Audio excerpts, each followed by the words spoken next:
why? Why is a question that I love to ask. I don't know about you, but I tend to ask why about every single little thing that happens in my life. I'm always trying to find the reason for things. And sometimes, probably my toxic trait is I try to figure out the whys for other people's lives too. I don't know about you. Maybe you ask why a lot, but I wonder if you ever asked the question, why is this happening? Why is God letting this happen? If he's so good, then why isn't my situation? If I were being honest with you, I'd tell you that I've been there a time or two, probably more than I'd care to say. And odds are you've been in that place too. But as we've been going through this series on the book of Job, that's where Job is at. He is in this season of why. And he might have some reasons, I don't know, but here's 7 things that he's experienced recently that have caused him to ask why. Number 1, he's lost all of his wealth. He's lost his children. He's experienced physical suffering. He's literally had boils all over his skin that he scraped off with pieces of pottery, which sounds awful. He's experienced emotion and mental anguish where he's had thoughts about just not living anymore. He's experienced rejection from his wife, abandonment and accusations from his friends, or at least people he thought were his friends. And right now he sits in this moment where he just feels God's silence. Job has been through a lot of different things, and I'll go ahead and tell you that it's starting to break him. His thoughts are all over the place. I mean, some are good and some of them honor God, but there are quite a few that are a bit scary. Job goes on an emotional roller coaster, and I've got a few examples for you that I find in Scripture. Job 9:22 through 23, this is what Job says. These are Job's words. It's all the same. That's why I say he destroys both the blameless and the wicked. When a scourge brings sudden death, he mocks the despair of the innocent. And Job thinks that God's this person of justice, but what he's pointing out is maybe something is wrong with God. He's questioning God's ability for justice. Job 16:9, this is what Job says about God. God assails me and tears me in his anger and gnashes his teeth at me. Job depicts a picture of God being a bully. He's got all of this power and a magnifying glass, and that's how Job sees God. Job 27:2, he says, as surely as God lives, who has denied me justice, the Almighty, who has made my life bitter. Job blames God for all of the wrong things that are happening in his life. Job 27:8, for what hope have the godless when they're cut off, when God takes away their life? Job felt like he was somebody who was blameless. Job felt like he was somebody who was God-fearing, and these are the things that are happening to him. Man, the people who are godless are out of luck. And Job, he takes these moments and his real thoughts soak to the paper and they come out into real conversations with others. But I'll go ahead and tell you that things get turned up. If you look at Job 29 through 31, Job goes off on God. And I mean just really goes after God. And in a heated moment, Job utters these words that I wonder if he ever really regrets. And they happen in Job 31 through 35. And there's these parts that he says, I sign now my defense. Let the Almighty answer me. See, Job is done. He's done with all of the problems that he's experienced in his life. He's done with what he thinks is the mistreatment from God. He's fed up with God, and he's fed up with God being silent to him. And so he says this phrase, I sign now my defense, which basically means I stand by all of the awful things that I've said about you just a few moments ago. At the core of it, Job is really just done, and he doesn't care what God does anymore. But what we know about God is that he's not silent for long. In fact, that's what we're going to talk about this morning, is how God responds to Job's many whys. And I'll go ahead and tell you that God responds in depth and in length, and there is no way that we will be able to teach all of it this morning. So next week, Rodney's going to be preaching, and he's going to talk about kind of part 2 of God's response. But this morning, we're going to focus on Job 38 and 39. So if you have a Bible, go ahead and flip a few pages, and that's where we're going to be focusing. Throughout these two chapters, God begins to question Job. And it's kind of ironic because the way that this happens, God does it in the same way that Job kind of questioned him. And so as you read, there's some subtle themes, and we're going to talk about three in particular this morning because this is the way that I've studied and broken it up, and I had to make a diagram to make it make sense. So this is how we're going to study it this morning. God questions Job in every aspect of his life. But the three that we're going to focus on is how God questions Job's perspective in Job 38, 1 through 11.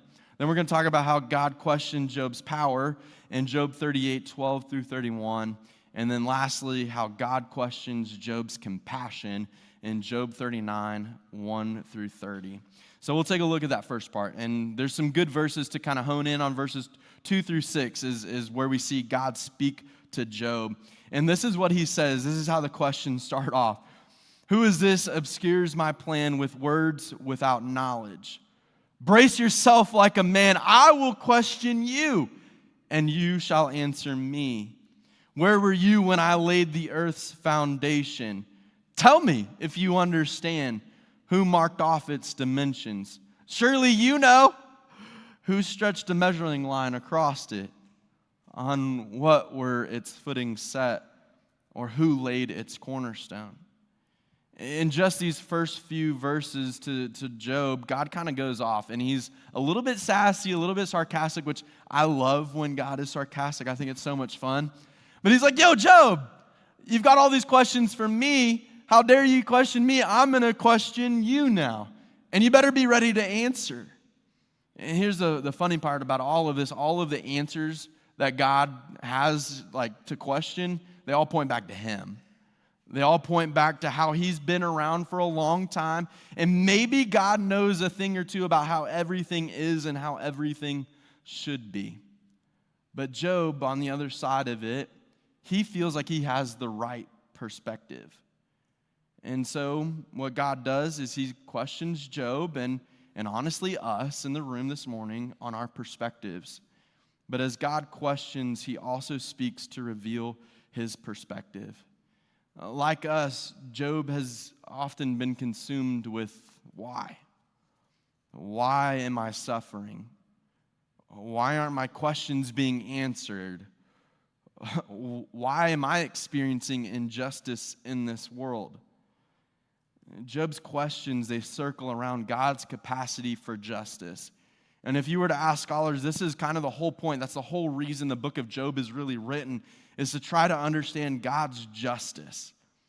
The problem that we face, though, as we try to understand this is that, honestly, it's us. We're the problem.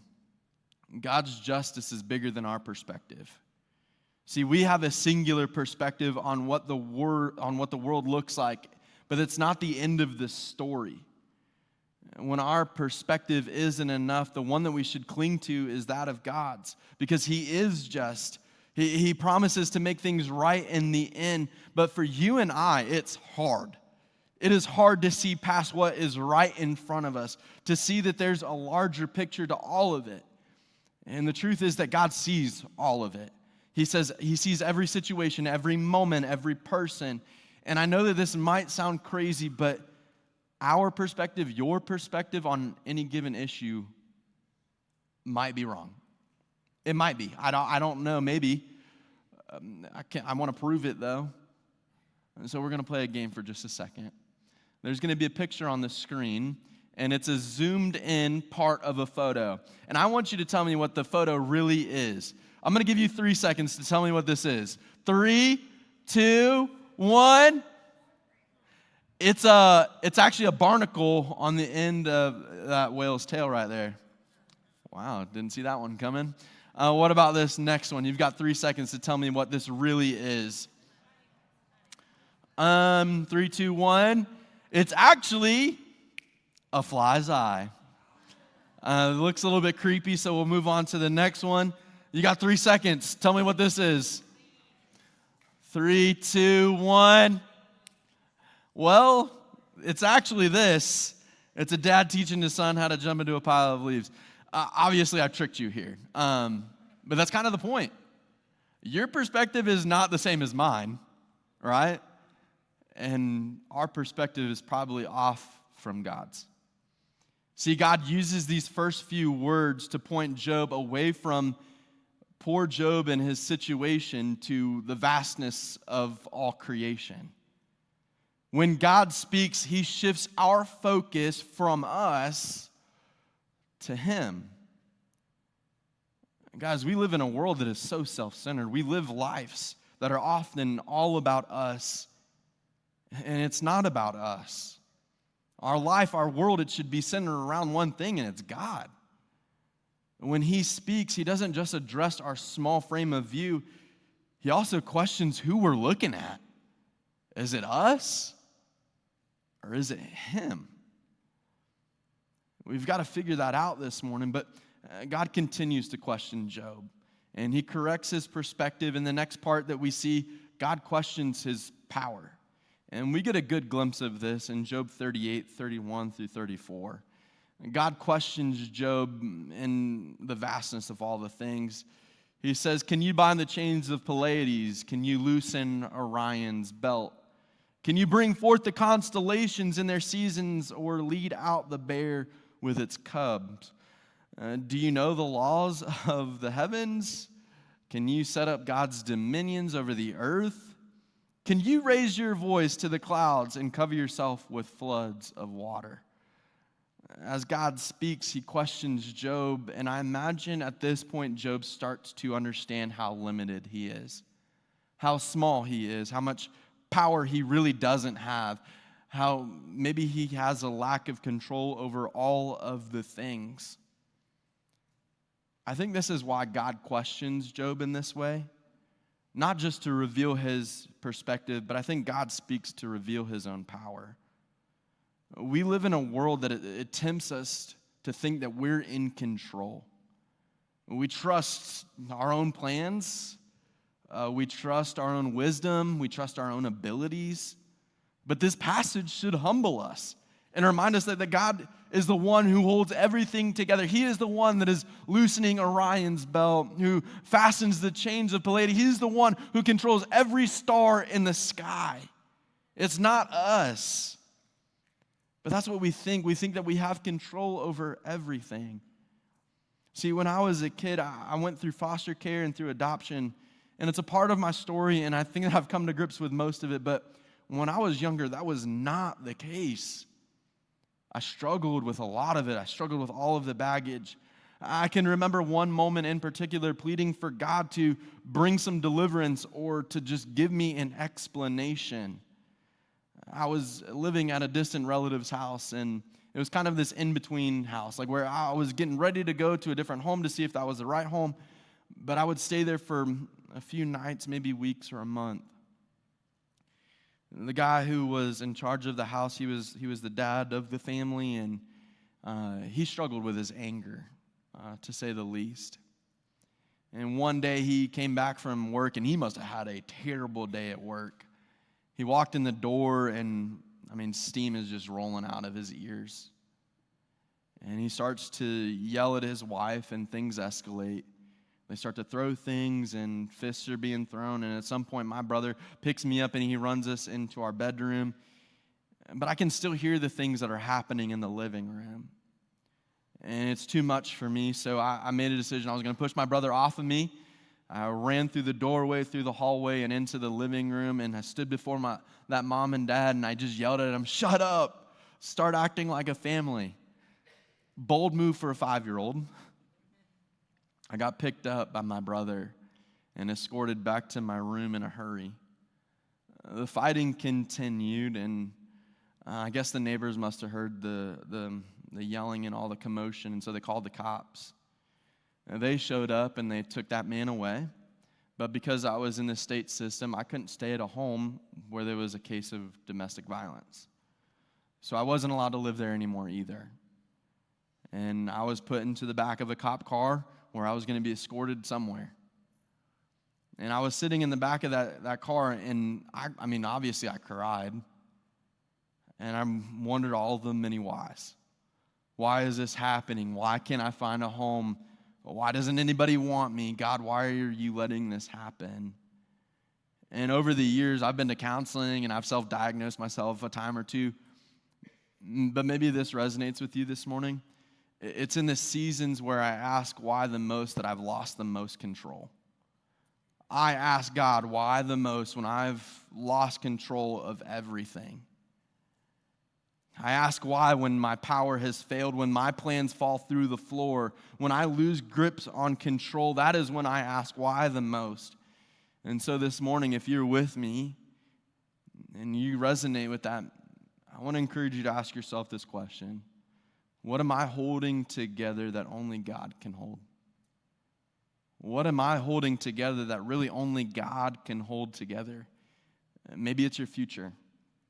Maybe it's your friends. Maybe it's your family. Maybe it's your finances. Or maybe it's your faith. My encouragement, my challenge for you this morning is to let God be the one who holds it. Trust in His power.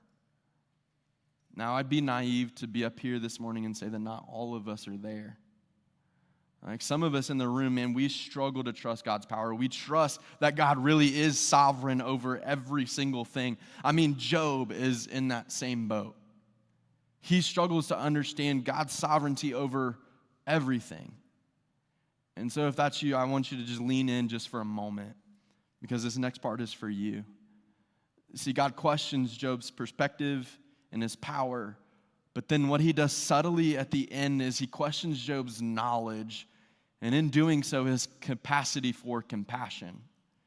Check this out, Job 39, verses 1 through 4. God questions Job, and he says, "Do you know where the mountain goats give birth? Do you watch where the doe bears her fawn? Do you count down the months till they bear? Do you know the time they give birth? They crouch down and they bring forth their young. Their labor pains are ended. Their young thrive and they grow strong in the wilds. They leave and they do not return." If you read through the rest of Job 39, it's actually quite peaceful. God talks about lions and ravens and goats and donkeys. He even brings up an ostrich, which sounds so much fun. But what God does here is he flexes his knowledge of all of these animals. He tells Job how they're born. He tells them how they're provided for, where they sleep. He tells them how they're designed to gather food and provide for themselves. God questions Job's knowledge of these animals, and in doing so, he really shows us that he knows everything. That he knows everything that is going on, even with these animals. And I love what God does here with this. For these animals to be designed in such a way for it all to work together, they have to be known. It takes a certain level of being known. And what I've come to believe is to be fully known is to be fully valued and fully loved. See, God is making sure that Job knows that he knows everything that is going on in this world, but he still cares. See, God speaks to reveal his own compassion to us. If you really think about it, Job's emotional roller coasters are about two things. He's questioning God's justice and his capacity to care for him because all of his life circumstances are just flushing down the drain. And he wonders, does God care? A lot of people in this world, they view God as someone who is powerful but also detached from us. But this passage speaks quite the opposite. God is someone who is mighty but is also deeply tender. He is the kind of God who notices every single detail of the things that we miss. When we can't make sense of our pain, we need to know that God hasn't stopped caring. You may not see what God is doing, but it doesn't mean that God's not working. Just as Job couldn't see God tending to all of the wild things, we often can't see how he's tending to us. But he is. In a moment where I questioned God, I did not see or understand his perspective. In a moment where I questioned God, I did not see or understand his power. In a moment where I questioned God and I did not see or understand his compassion. I also didn't see the whole plan. I didn't see him working. I didn't see him moving things around for my good, but he was, but he is, and I have faith enough to say that he will. If you're in the room this morning and you're just a big old ball of whys and you can't figure out your faith and what you should be doing, I want to take a few moments to cast your eyes to a picture. It's a picture that Jesus draws for you to find peace. I want to take a second. I want to read you God's words. This is what Jesus says to us. Look at the birds of the air. They do not sow or reap or stow away in barns, and yet your heavenly Father feeds them. Are you not much more valuable than they? Can any one of you, by worrying, add a single hour to your life? And why do you worry about clothes?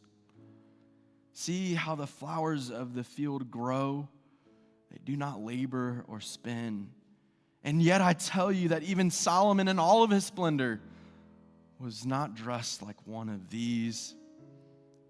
And if that's how God clothes the grass of the field, which is here today and tomorrow thrown into the fire, will he not much more clothe you, you of little faith? For my thoughts are not your thoughts, neither are your ways my ways, declares the Lord. As the heavens are higher than the earth, so are my ways higher than yours, and my thoughts are higher than your thoughts. I think too often we get caught up in the whys. We ask all of these questions trying to figure out the reason. Instead of talking, instead of asking, my challenge for you and my encouragement for you and even Job in this story is to just be still and let God speak so that he can restore and recenter your perspective. Just take a second and just stop. Take a second and just listen. God answers, he speaks, but his goal is to show you his perspective, his power, and his compassion. I want you to trust that those things are way better than your version of them. So my application this morning is just let God speak. When you're in a season of why, let him be the one who does more of the talking. Let me pray for you.